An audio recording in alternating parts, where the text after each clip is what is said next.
The government has a growing problem of tax evasion on its hands. More and more wealthy Canadians are depositing their money into overseas bank accounts and avoiding paying tax.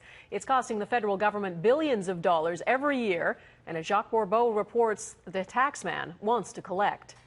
Every winter, Canadian tourists flock to the Caribbean to enjoy the sun and sand. But it's also a popular destination for wealthy Canadians who are increasingly sending their money to tax havens. For example, in 2011, Canadians parked $53 billion in Barbados, $25 billion in the Cayman Islands, and $13 billion in Bermuda.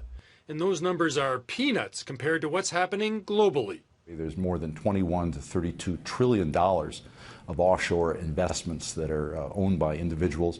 About 95% of that is not taxed back in the source country. The cost to the taxman is significant.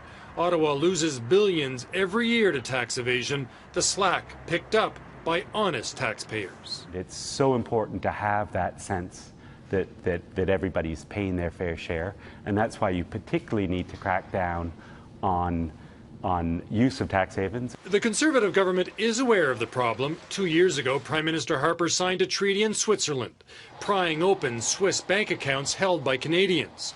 And in his last budget, Finance Minister Jim Flaherty eliminated a loophole. There's been a fair amount of pushback from some of the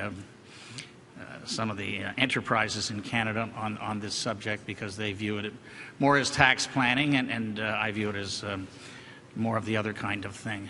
Despite such measures, the opposition says the government is not doing enough. Why hasn't the government targeted offshore tax cheat?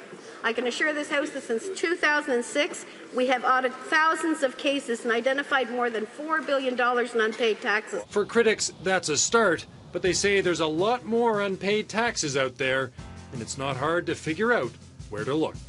Jacques Bourbeau, Global News, Ottawa.